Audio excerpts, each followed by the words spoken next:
નમસ્કાર વિદ્યાર્થી મિત્રો, આજે આપણે પ્રકરણ 2 ધોરણ 10માં એસિડ, બેઝ અને ક્ષાર એમાં 5મા તાસમાં મળવાનું થાય છે. એસિડ બેઝના વિષય વસ્તુ આપણે પૂરા કર્યા. આજે ક્ષાર વિશે આપણે માહિતી મેળવીશું. તો ક્ષાર શું છે? આપણા ઘરમાં જાણીતો ક્ષાર વાપરીએ છીએ, જેને આપણે સામાન્ય ભાષામાં મીઠું કહીએ છીએ, અને વિજ્ઞાનમાં એ પદાર્થ તરીકે આપણે એને સોડિયમ ક્લોરાઇડ કહીએ છીએ. તો એ સોડિયમ ક્લોરાઇડ દરિયાના પાણીમાંથી અગરિયાઓ જમીન ઉપર ક્યારા કરીને એમાં દરિયાનું પાણી ભરી રાખે. થોડા દિવસ પછી પાણી શોષાઈ જાય અને ઉપરના ભાગમાં સફેદ રંગના ક્ષારનો પોપડો જામે, જે આપણે આખું મીઠું છે. પછી એનું શુદ્ધિકરણ થાય, એને દળાઈને પછી મીઠા તરીકે ઉપયોગ કરીએ. હવે તો ફેક્ટરીમાં પણ દરિયાના પાણીમાંથી બનાવે છે આયોડાઇઝ મીઠું. તો એ બનાવવું હોય માનો તો બનાવવામાં તો દરિયાના પાણીમાંથી બને છે, પણ આપણે તટસ્થીકરણની જે પ્રક્રિયા છે એમાં NaOH અને HCl એ બેની પ્રક્રિયાથી ક્ષાર વત્તા પાણી બનતું. હવે ક્ષારના જલીય દ્રાવણમાં એનાથી ઉલટી પ્રક્રિયા કરીએ. NaCl એનું જલીય દ્રાવણ, એમાંથી તમે વિદ્યુત વિભાજન કરશો, વિદ્યુત પ્રવાહ પસાર કરશો, તો ફરી પાછું Na સાથે OH પાણી સાથે પ્રક્રિયા કરે, NaOH વત્તા H2O NaOH વત્તા શું મળશે? HCl મળશે. ઊંધી પ્રક્રિયા છે. NaOH અને HCl ની પ્રક્રિયાથી આમ કરીએ તો એ તટસ્થીકરણની પ્રક્રિયા. તો આ રીતે આપણે મેળવીએ છીએ. અહીંયા NaOH મળશે અને HCl. હવે ક્ષાર અજાણીતો ક્ષાર છે NaCl, આપણા ઘરમાં વાપરાતો, પણ એનો પણ એક પરિવાર હોય છે, ક્ષારનો પરિવાર, ક્ષાર પરિવાર કહેવાય છે. તો ક્ષારનો સ્વભાવ, ક્ષારનો પરિવાર, તો Na2CO3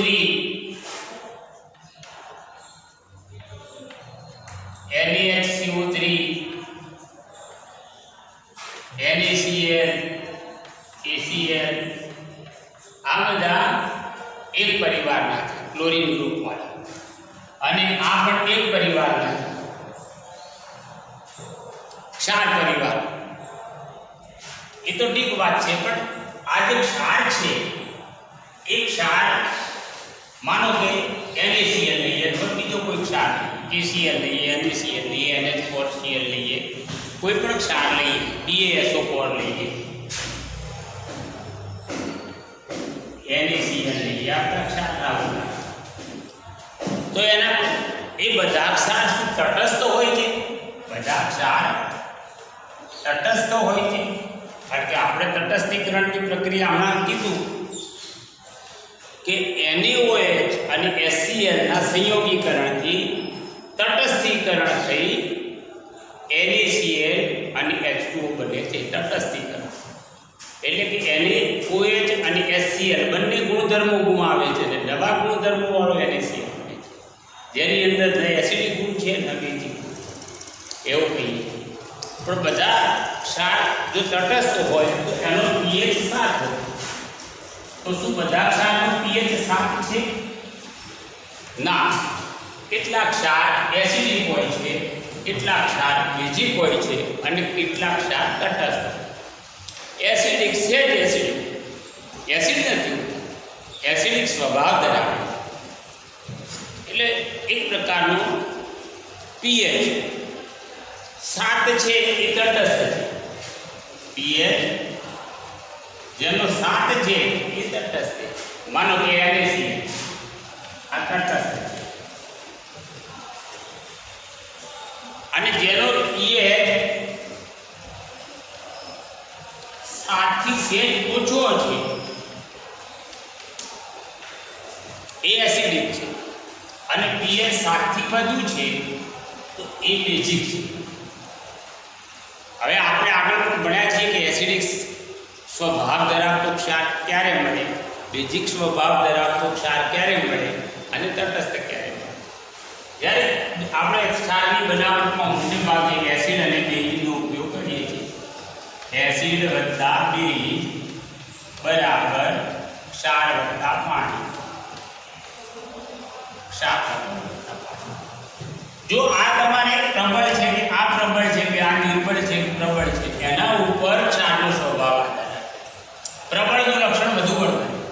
માનો કે એસિડ તમે પ્રબળ છે અને બેઝ નિર્બળ વાપરો છો, બંને પ્રબળ વાપરો છો, માનો બંનેની પ્રબળતા સમાન છે, એવા સંજોગોમાં ક્ષાર તટસ્થ આવશે. બંને નિર્બળ હશે તો પણ તટસ્થ આવશે. પણ પ્રબળ એસિડ હશે અને નિર્બળ બેઝ હશે તો એસિડિક કહેશે ક્ષાર. અને જો એસિડ નિર્બળ હશે અને બેઝ પ્રબળ હશે તો બેઝિક હશે. આ બંનેમાંથી જે પ્રબળ હશે એનો સ્વભાવ એક ક્ષાર ધરાવે છે. તો બધા ક્ષાર તટસ્થ હોતા નથી. કેટલાક ક્ષાર તટસ્થ હોય છે, કેટલાક એસિડિક હોય છે અને કેટલાક બેઝિક હોય છે.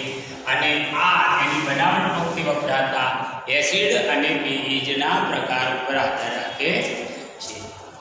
હવે આપણે NaOH ચાલો આપણે NaOH ની બનાવટ જોઈએ. NaCl નું જલીય દ્રાવણનું વિદ્યુત વિભાજન કરતા NaOH અને NaCl મળે છે. તો આ NaOH ની બનાવટ, NaOH ની બનાવટ કેવી રીતે? NaCl ના જલીય દ્રાવણનું વિદ્યુત વિભાજન. બસ આટલું. NaCl ના જલીય દ્રાવણમાં વિદ્યુત પસાર કરો એટલે વિદ્યુત વિભાજન થઈ NaCl મળે છે, NaOH મળે છે. તો NaOH શું છે, શા માટે વપરાય છે, ક્યાં વપરાય છે? તો એ ઘણા સંયોજનના બનાવટમાં આપણે ઘરની અંદર બેકિંગ સોડા, ખાવાના સોડા જેને કહીએ છીએ, એ ખાવાના સોડા છે. પછી સફાઈ કરવા માટે, કપડાં ધોવા માટે, રાંધવા માટે તો આપણે બેકિંગ સોડા વાપરીએ છીએ. પછી સફાઈ કરવા માટે કે પાણીને, કઠિન પાણીને નરમ બનાવવા માટે આપણે ધોવાના સોડા વાપરીએ. તો એ રીતે બેકિંગ સોડા છે, ધોવાના સોડા છે, બ્લીચિંગ પાવડર છે, CaOCl2, એ બધાની બનાવટમાં આપણે NaOH એક કાચી સામગ્રી તરીકે બહુ મહત્વનું સંયોજન છે. તો આ NaOH નું વિદ્યુત વિભાજન, તો NaOH ની બનાવટની પ્રવૃત્તિ આકૃતિથી સમજીએ. NaOH ની બનાવટ એને આકૃતિની માધ્યમથી સમજીએ. માનો કે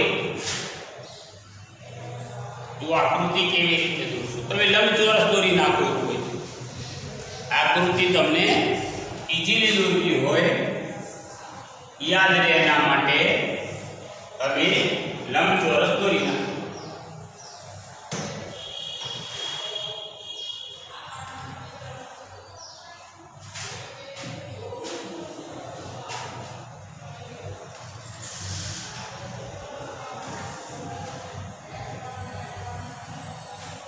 બરાબર. ચાલો આ ભાગની અંદર દાખલ કરવા માટે દરિયાનું પાણી દાખલ કરવાનું છે. NaCl નું જલીય દ્રાવણ બનાવીને નથી લેવાનું. દરિયાના પાણીમાં NaCl હોય છે અને આ બાજુ નિપજને બહાર કાઢવાનું. વચ્ચે એક છિદ્રાળુ પડદો હોય છે જેમાંથી માત્ર આયનો અહીંથી તેમ અને અહીંથી આમ આયન ગતિ કરી શકે એ માટે. અહીં આગળ બે ધ્રુવો હોય છે વિદ્યુતના, બંને બાજુ, અને બંને ધ્રુવોની વચ્ચે છિદ્રાળુ પડદો હોય છે. હવે આ ધ્રુવો સાથે બેટરી જોડેલી છે, કારણ કે આપણે વિદ્યુત પ્રવાહ પસાર કરવાનો છે.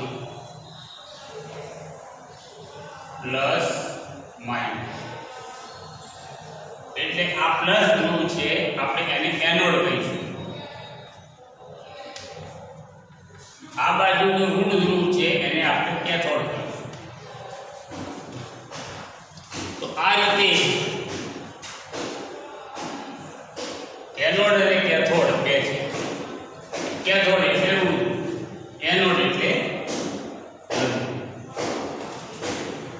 ચાલો હવે અહીંથી આપણે જે નિપજ મળે છે એ નિપજ વાયુ સ્વરૂપની જે નિપજ છે એને આપણે બહાર કાઢવી.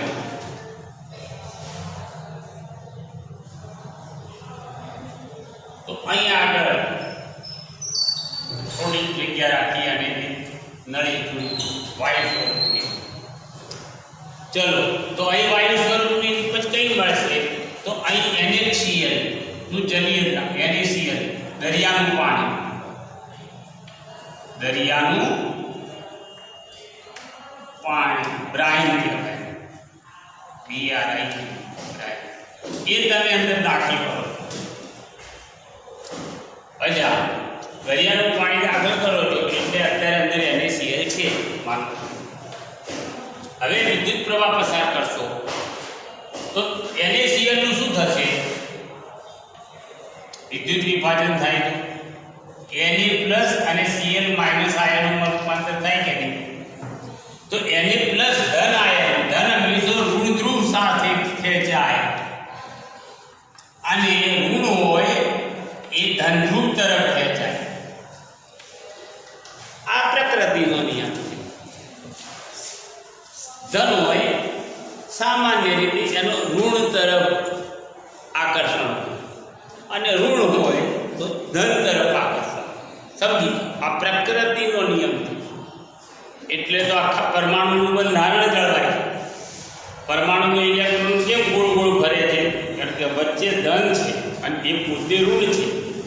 આમ તો એની ગતિના કારણે ફેંકાઈ જવો જોઈએ, પણ ફેંકાતો નથી કારણ કે કેન્દ્રની અંદર જે પ્રોટોન છે એ ધન છે અને ઇલેક્ટ્રોન પોતે ઋણ છે. તો એ ધન અને ઋણના આકર્ષણથી એના આજુબાજુ આંટા માર્યા કરે. એટલે તો પછી ખેંચાઈ કેમ નથી જતો? તો બહાર ફેંકાવાનું પણ બળ લાગે છે. વર્તુળાકાર ગતિના કારણે બહાર ફેંકાવાનું બળ લાગે છે. એ બળ અને કેન્દ્રનું આકર્ષણ બળ એ સંતુલિત અવસ્થામાં હોવાના કારણે એ કેન્દ્રની આજુબાજુ પ્રોટોનની આજુબાજુ ઇલેક્ટ્રોન ફર્યા કરે છે. ચુંબકમાં જુઓ ધન N અને S વિજાતીય વચ્ચે આકર્ષણ હોય તો પ્લસ છે એટલે ઋણ તરફ ખેંચાશે. તો અહીં Na+ આ બાજુ કયા આયન જશે? આ ઋણ છે એટલે આ પ્લસ છે, આ માઇનસ છે.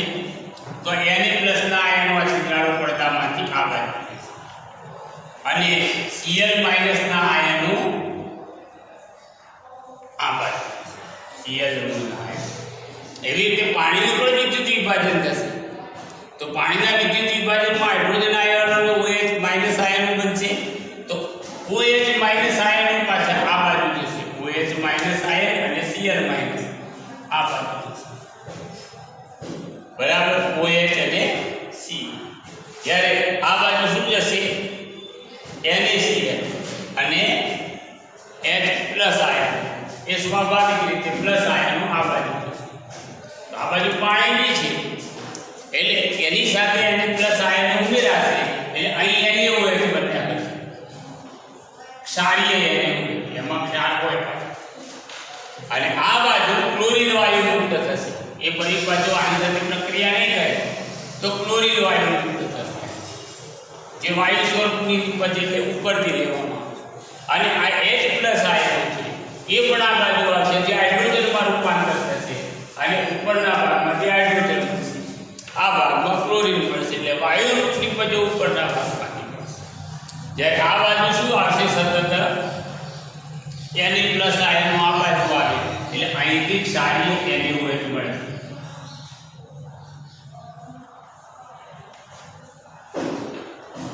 બરાબર, અને આ બાજુ NaCl હશે જે આપણે સતત દાખલ કરીએ. તો આ એની આકૃતિ છે. હવે આપણને ખબર છે કે હાઇડ્રોજનનો શું ઉપયોગ થાય છે?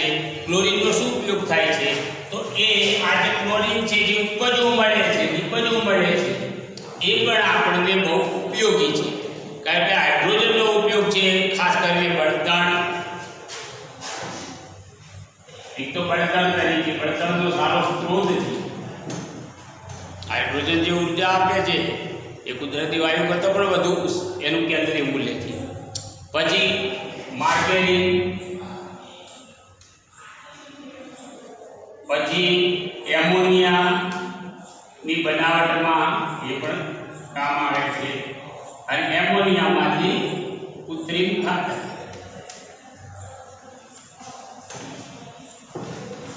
એ જે નિપજ છે એનો એવી રીતે ક્લોરીન છે એ ક્લોરીનનો ઉપયોગ થાય છે જળ ઉપચાર ક્રિયા.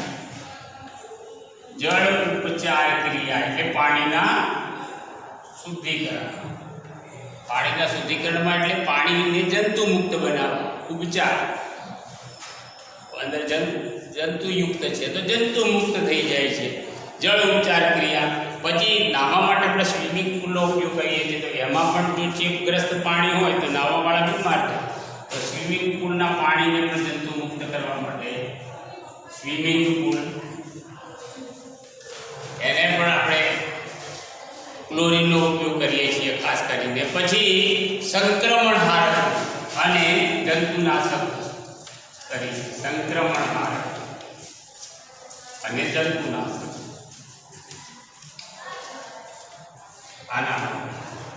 હવે એની હોય તો આપણને ખબર છે કે કાચી સામગ્રી છે, ધાતુ પરથી ગ્રીસ દૂર કરવા માટે, ધાતુ પરથી ગ્રીસ દૂર કરવા. પછી સાબુ પ્રક્ષાલકોની બનાવટમાં,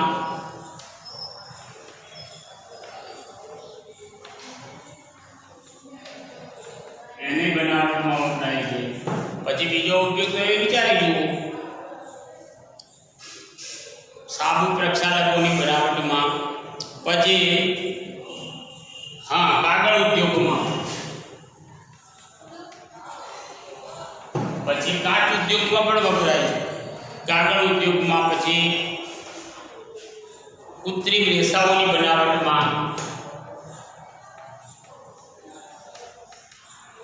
તો આ જે નિપજો છે એ નિપજો પણ બહુ મોસ્ટ યુઝફુલ છે. એટલે દરિયાના પાણીનો ઢગલા બનશે તો વેસ્ટમાંથી બેસ્ટ. પણ આ આખો પ્રક્રમ એક સૈદ્ધાંતિક સમજ આપે છે, આકૃતિ વૈજ્ઞાનિક સિદ્ધાંતની સમજ આપે.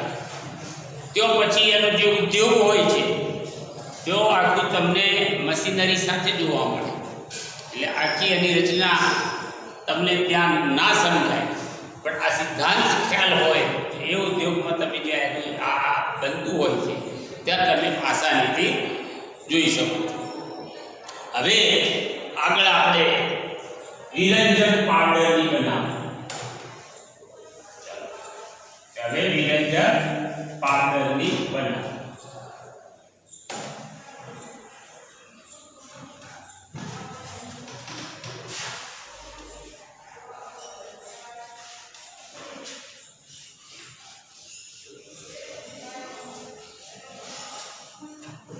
વિરંજક પાવડર,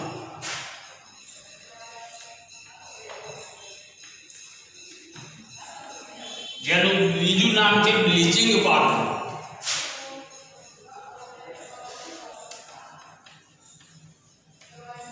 અને એનું અણુસૂત્ર છે CaOCl2.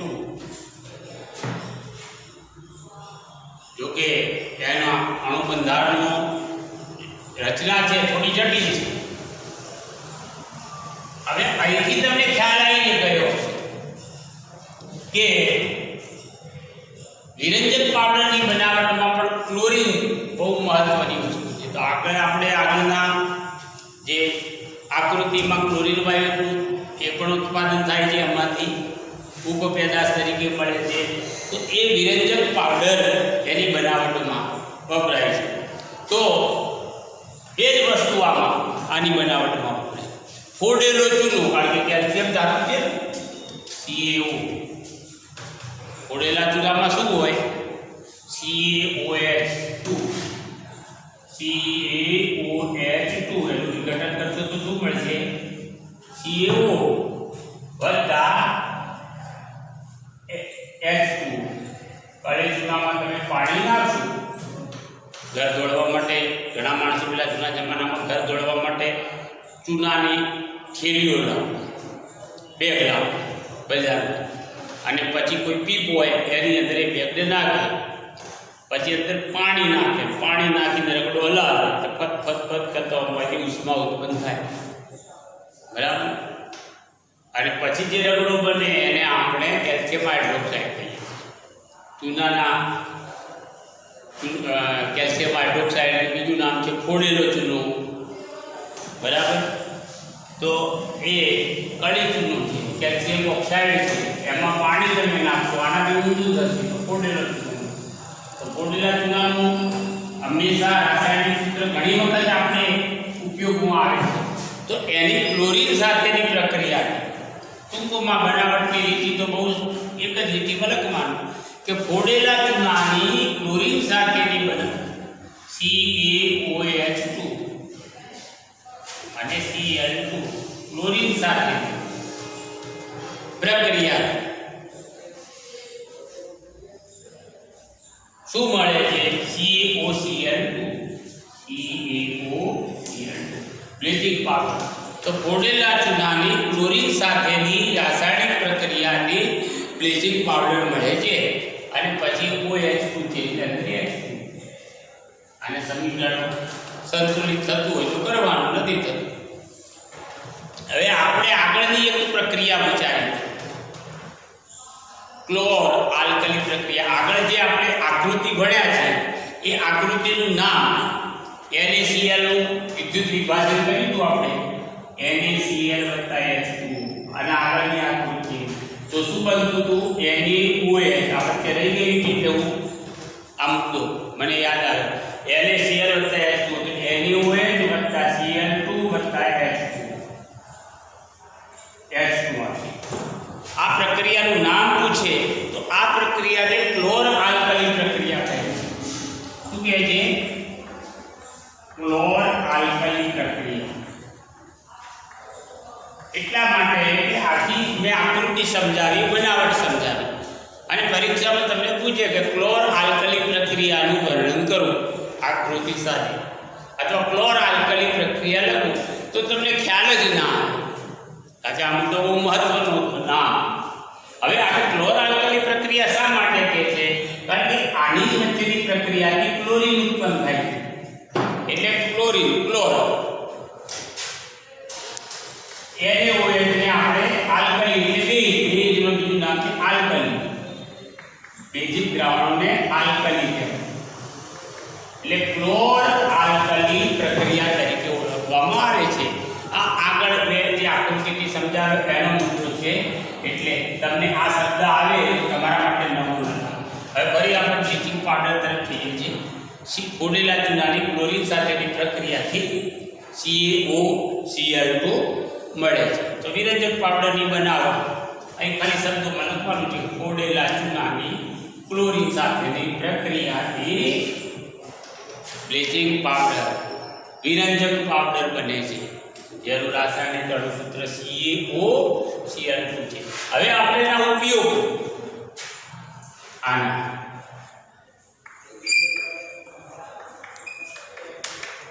પહેલા એને બ્લીચિંગ પાવડર કહે છે, વિરંજક પાવડર છે આમ તો નામ, પણ બ્લીચિંગ કરવા માટે ક્યાં વપરાતું છે બ્લીચિંગ પાવડર? ક્યાં તો આપણે ધોબીની દુકાનમાં આપણે કપડાં એકદમ નવા જેવા કરવા હોય, બ્લીચ કરવા હોય કપડાને, બરાબર, વિરંજન કરવા પડે. તો કપડાના બ્લીચિંગ માટે એ રીતે કાગળ બનાવવાનો ઉદ્યોગ છે. તો કાગળનો માવો છે એમાં પણ મેલ જેવું હોય છે, તો એને પણ સફેદ બનાવવા પડે ને. તો એ કાગળના માવામાં પછી ટેક્સટાઇલ ઉદ્યોગમાં ખાસ કરીને ટેક્સટાઇલ એટલે કપડાના ઉદ્યોગ, ખાસ કરીને સુતરાઉ કાપડ છે, સુતરાઉ રેસા છે, પછી લેનિન છે,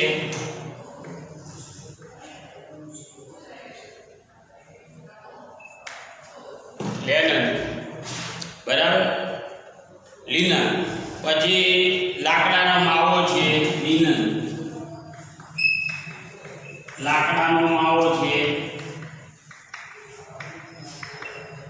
એને બ્લીચ કરવામાં, કપડાને બ્લીચ કરવામાં, આમાં બ્લીચિંગ કરવામાં અથવા એમાંથી વિરંજન કરવામાં, ટેક્સટાઇલ ઉદ્યોગમાં સુતરાઉ કાપડ લિનનને વિરંજન કરવા માટે, લાકડાના માવાના વિરંજનમાં અને કપડાને વિરંજન કરવા માટે, એટલે તો એનું નામ વિરંજન પાવડર છે. પછી રાસાયણિક ઉદ્યોગોમાં ઓક્સિડેશન કરતા નથી. રાસાયણિક ઉદ્યોગોમાં ઓક્સિડેશન કરતા નથી.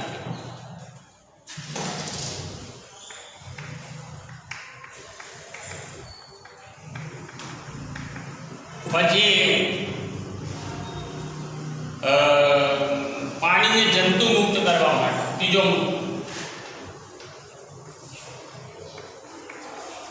ખાસ કરીને આમાં વધારે મુદ્દા છે. આ બે મુદ્દા અત્યારે વ્યવહારની અંદર જુઓ, કપડાને બ્લીચ કરવા માટે લોન્ડ્રીમાં ધોબી લોન્ડ્રીમાં કપડાને બ્લીચ કરવા માટે આપણા અહીં ઘરગથ્થુ ઉપચાર, અને પાણીને જંતુ મુક્ત કરવા માટે ખાસ કરીને વપરાય છે. ઘણી વખત જંતુનાશક તરીકે પણ વપરાય. ક્લોરીનનો ઉપયોગ થાય છે. ક્લોરીનની જગ્યાએ તમારે આ વિરંજન પાવડરનો CaO Cl2 નો ઉપયોગ પણ કરી શકાય છે પાણીને જંતુ મુક્ત કરવા માટે. તો આ રીતે વિરંજન પાવડરની બનાવટ અને એના ઉપયોગો બહુ સિમ્પલ મુદ્દો છે. એક સમીકરણ જ છે માત્ર, ઉપર એક લીટીનું બનાવટ છે. આ ત્રણ એના ઉપયોગો છે. આ યાદ રાખવું. આ બંને એના નામ છે. આગળ આપણે ક્લોરાલ્કલી પ્રક્રિયા ભણી ગયા, એના આગળ ક્ષાર વિશે ભણી ગયા. તો આ ત્રણ વિશે વસ્તુના મુદ્દા તમે ઘરે તૈયાર કરજો. અને કોઈ મુસીબત હોય, મુસીબત તો શું છે, કોઈ વસ્તુ અઘરી નથી. જ્યાં સુધી નથી આવડતું ત્યાં સુધી અઘરી. એક છોકરો છે એને ગણિત અઘરું લાગે છે, બીજો છોકરો એમ કહે છે કે ગણિત એટલો કોઈ સરળ વિષય નથી. શું ફરક છે? તો ગણિત અઘરું છે કે સહેલું છે? ગણિત અઘરું કે સહેલું નથી, પણ જે આપણને જે વસ્તુ નથી આવડતી અઘરી છે, એ વસ્તુ આવડતી થઈ જાય ત્યારે સહેલી થઈ જાય, એનો ભેદ ખુલી જાય છે. પણ એ આવડશે ક્યારે? કે તમે એની અંદર રચ્યા પચાર્યા છો, ભણવાને રસનો વિષય બનાવશો, વિજ્ઞાનને રસનો. જુઓ, યાદ શક્તિનો સંબંધ જેટલો માઇન્ડ સાથે છે એનાથી વધુ યાદ શક્તિ સાથે છે, જે રસ સાથે છે. યાદ શક્તિનો સંબંધ રસ સાથે છે. તમે ફિલ્મ જુઓ છો, જો રસ પડી જાય, તમને એક વાર્તા વાંચો છો, રસ પડી જાય તો યાદ રહી જાય છે. તો જેમાં રસ પડે છે એને યાદ નથી રાખવું. તો ભણવાને રસનો વિષય બનાવો અને આ વસ્તુને અમે થોડોક તૈયાર. ધન્યવાદ.